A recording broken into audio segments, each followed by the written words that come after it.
오늘 주시는 말씀입니다. 느헤미야서 4장 15절에서 20절 말씀입니다. 우리 한 목소리로 함께 읽기를 원하는데요. 느헤미야서 4장 15절에서 20절 말씀입니다. 함께 읽습니다. 우리의 대적이 우리가 그들의 의도를 눈치챘다함을 들으니라.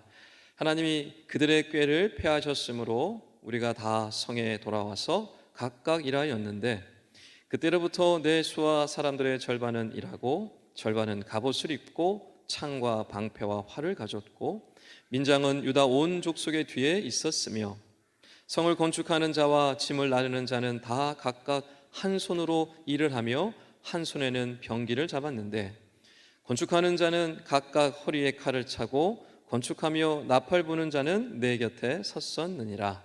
내가 귀족들과 민장들과 남은 백성에게 이르기를 이 공사는 크고 넓음으로 우리가 성에서 떨어져 거리가 먼즉 너희는 어디서든지 나팔 소리를 듣거든 그리로 모여서 우리에게로 나아오라.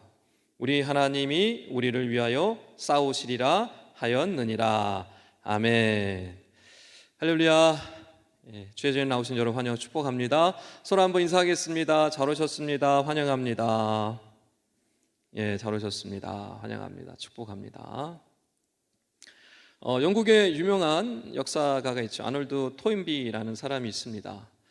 이 사람이요, 인류의 역사를 이제 분석하고 이제 그 원리를 이야기하는데, 역사의 그 기본 단위는 국가나 민족이 아니라고 했습니다. 대부분의 역사가들은 국가와 민족을 역사의 기본 단위로 보는데, 이 토인비는 그렇게 보지 않았습니다.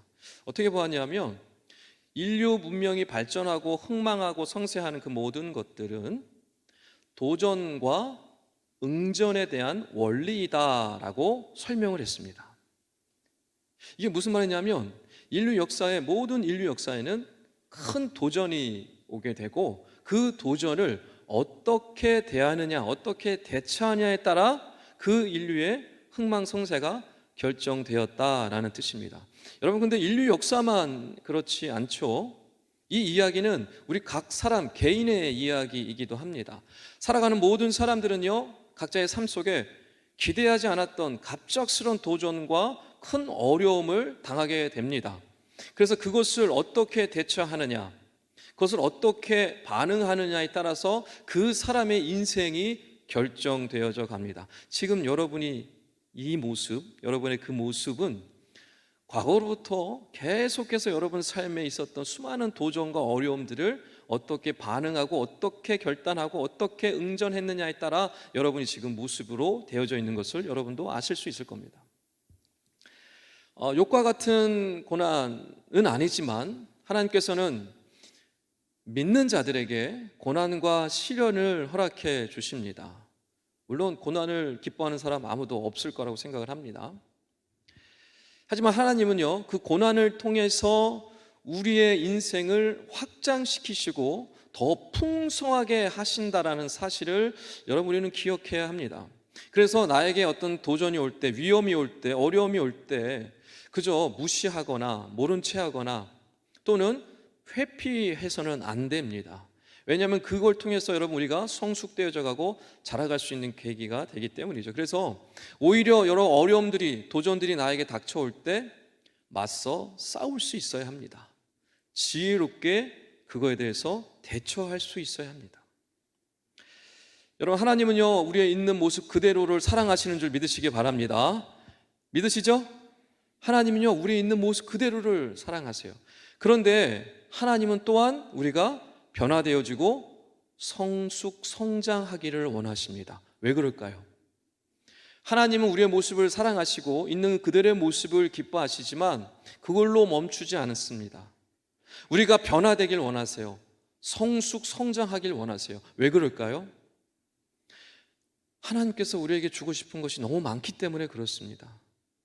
그렇기 때문에 우리가 여전히 어린아이 같은 신앙으로 살아간다면, 여전히 우리의 신앙의 마음이 이렇게 작다면 하나님께서 주시고자 하는 큰 복락들을, 귀한 것들을 받아 누릴 수가 없는 것입니다. 그래서 때로는 우리에게 역경과 시련을 허락하시는 것이고 가보지도 않았던 그 고난의 길을 가게 하시는 이유가 바로 거기에 있습니다.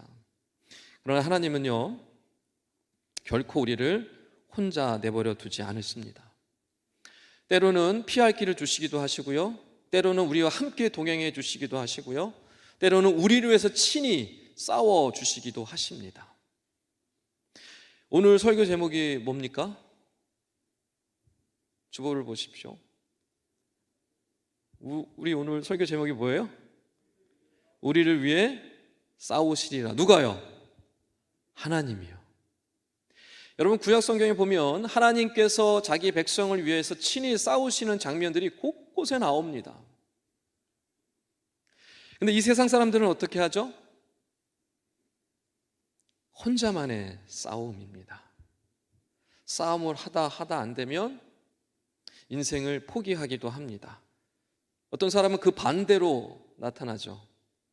이기적이고 공격적으로 아주 괴물 같은 모습으로 살아가기도 합니다.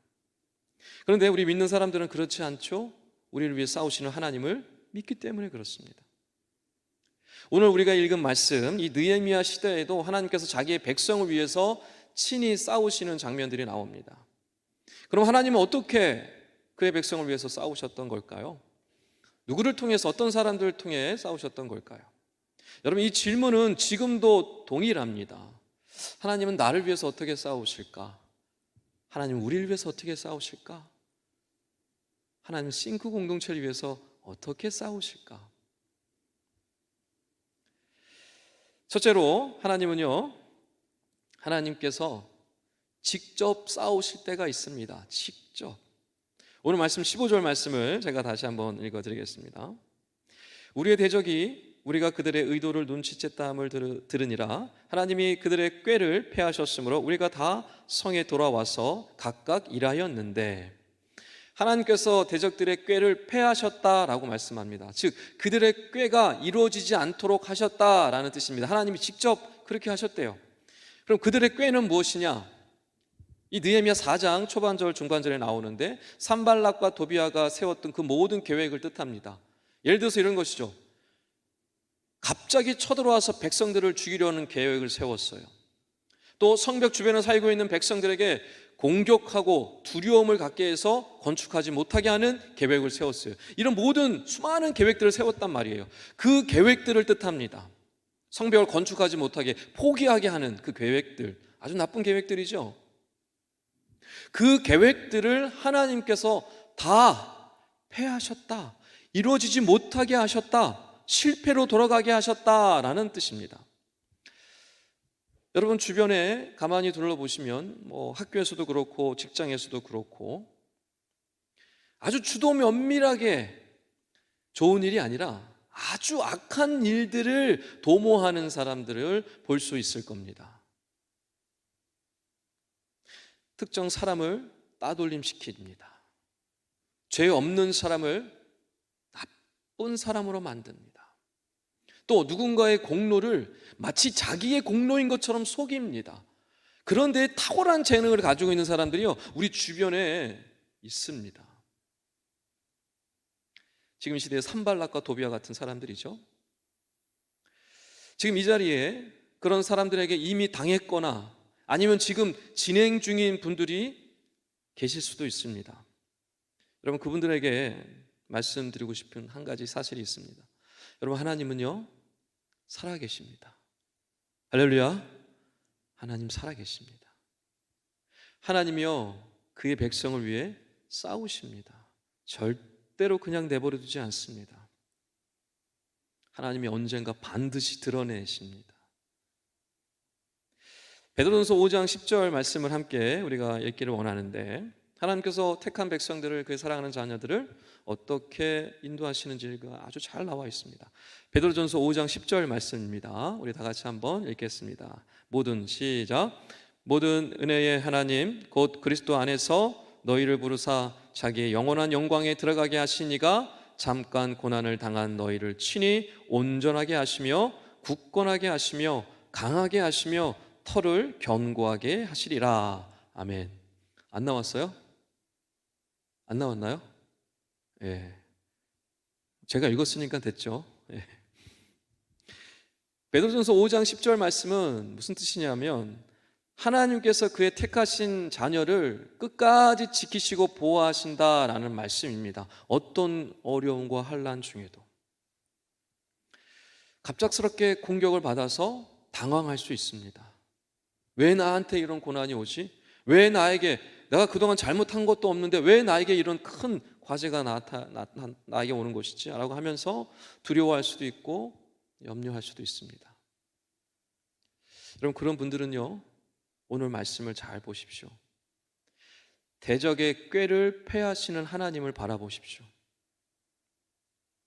그 하나님이요, 여러분들을 위해서 싸우고 계십니다. 지금도 여러분을 지키시고 보호하기 위해서 지금도 일하고 계심을 여러분 기억하시기 바랍니다. 그러니 그 하나님을 바라보고 의지하셔야 합니다. 내가 할 수 없는 것을 주님은 할 수 있음을 여러분 믿으시기 바랍니다. 그 믿음으로 나가는 자에게 하나님께서 놀라운 싸움을 통하여서 승리케 하시고 여러분을 지키시고 보호해 주실 것입니다. 그런 은혜를 누리시는 우리 싱크 청년 되시기를 주님의 이름으로 완전히 축원합니다. 두 번째는요, 하나님은요, 무장한 사람을 통해서 싸우십니다. 자, 오늘 말씀 17절 18절 말씀인데 제가 17절 18절 같이 읽도록 하겠습니다. 같이 한번 읽겠습니다. 성을 시작. 성을 건축하는 자와 짐을 나르는 자는 다 각각 한 손으로 일을 하며 한 손에는 병기를 잡았는데 건축하는 자는 각각 허리에 칼을 차고 건축하며 나팔 부는 자는 내 곁에 섰었느니라. 아멘. 건축하는 모든 사람들이요, 한 손에는 병기를 들었어요. 또 한 손에는 기구를 들었어요. 건축해야 되니까, 공사해야 되니까. 그래서 한 손에는 병기, 한 손에는 기구를 들고 일을 했다는 것입니다. 또 반으로 나누어서 일하는 사람들은 일하고 또 반은 보초 서는 사람들은 보초 서고 교대로 일을 하면서 보초 서는 것을 감당했다는 것입니다. 여러분, 이 일이 얼마나 힘들까요? 군대 다녀오신 분들은 아마 아실 거예요. 보초도 서야 되고 훈련도 받아야 되고 또 땅도 파야 되고 열심히 또 뭐 시키는 거 해야 되고 이거를 다 감당한다고 생각을 해보십시오. 그리고 훈련 받을 때 병기를 절대로 내 몸에서 떨어뜨려 놓을 수 없습니다. 땅을 팔 때도 병기를 차고 땅을 파야 되고요, 훈련하고 땅을 길 때도 내 총을 메고 해야 합니다. 이거 보통 어려운 일이 아닙니다. 여러분, 그렇다면 지금 느헤미야와 이 백성들은 왜 그렇게까지 하고 있을까요? 왜? 전쟁 중이기 때문에 그렇습니다. 적군이 언제 쳐들어올지 모르기 때문에 그렇습니다. 언제 쳐들어올지 모르기 때문에 병기를 놓을 수가 없는 거예요. 그렇다고 일을 그만둘 수도 없는 겁니다. 건축을 그만둘 수가 없는 거예요. 성벽을 세워야 비로소 우리가 외부의 공격으로부터 보호를 받을 수 있기 때문에 일도 놓을 수가 없는 거고 병기도 놓을 수가 없는 거예요. 전시 상황이기 때문에. 그래서 지금 느헤미야와 그 수많은 사람들이요, 일하면서 같이 보초 서면서 심지어 밤에 잠을 잘 때도 병기를 옆에다 놓고 잤다라고 얘기합니다. 심지어 옷도 벗지 않았다라고 얘기를 합니다. 여러분, 지금 우리가 사는 시대가 어떤 상황인지 눈여겨보셨으면 좋겠습니다. 여러분, 어떤 상황입니까? 영적으로 굉장히 치열한 전투의 현장에 우리가 있다는 것을 여러분 볼 수 있으셔야 합니다. 눈에 보이는 우상도 있지만 눈에 보이지 않는 우상들이 너무 많습니다. 나를 넘어뜨리려고 하는 유혹과 시험이 온 천지에 있습니다. 우리를 하나님의 자녀로, 하나님의 백성으로 살지 못하게 하는 수많은 장애물들이 우리 주변에 너무나 많습니다. 여러분, 그렇다면 그 속에서 이런 영적 전쟁터에서 어떻게 이겨낼 수 있을까요?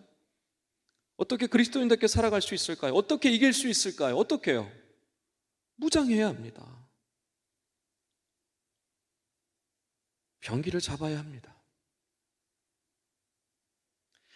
느헤미야와 백성들이요, 일을 하면서 멈추지 않았고 또 병기를 놓지 않았던 것처럼 여러분이 또 무장해야 합니다. 무장해야 합니다. 병기를 잡아야 합니다. 그럼 병기는 뭐예요? 무장한다는 건 뭡니까? 실제 총칼을 차는 거예요? 실제로 수류탄 총 사다가 칼 갖다가 무장하는 겁니까? 아닙니다. 영적인 싸움을 위해 무엇으로 무장해야 합니까? 무엇이 병기입니까, 우리의? 에베소 6장 말씀에 보면 전신갑주에 대한 말씀이 나옵니다. 거기서 6가지의 이 전신갑주가 나오죠. 구원의 투구, 의의 흉배, 믿음의 방패, 진리의 허리띠, 복음의 신, 그리고 마지막으로 말씀의 검이 나옵니다. 여러분, 유일하게 공격할 수 있는 것이 무엇입니까? 검, 말씀의 검입니다. 여러분, 예수님께서 사탄에게 시험을 받으실 때 무엇으로 공격하셨어요? 말씀으로 공격했습니다. 여러분, 하나님은 지금도 우리를 위해서 싸우십니다. 그런데 누구를 통해 싸우실까요? 무장한 사람들을 위해, 그들을 통해 싸우십니다. 말씀으로 무장한 자를 통해 하나님께서 지금도 싸우고 계신 거예요. 영적으로 무장한 사람들을 통해 하나님께서 지금도 일하고 계신다는 것을 여러분 기억하셔야 합니다. 특별히 이 말씀의 검 기억하십시오. 여러분, 말씀 묵상이 그래서 중요한 겁니다. 여러분, 말씀 묵상하고 계십니까?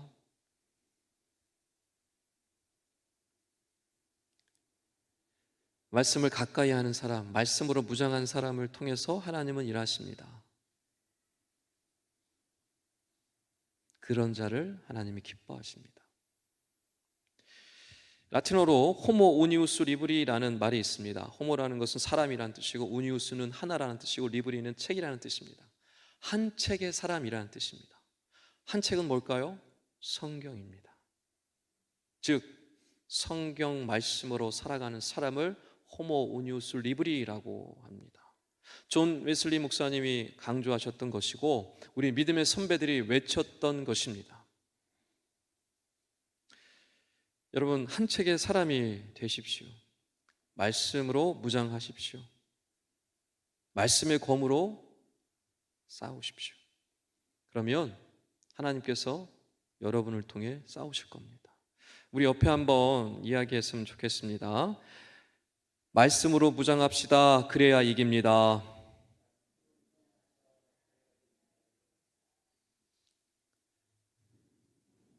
말씀을 가까이 하는 사람, 다바르 다바크. 말씀을 친밀히 하는 사람, 다바르 다바크. 하나님은요, 그런 자를 통해서 지금도 일하시고 싸우시고 승리케 하십니다. 여러분, 어떻게 살아가고 싶으세요? 패배하며 살아가고 싶으십니까? 이겨야 되지 않겠습니까? 말씀으로 무장하십시오.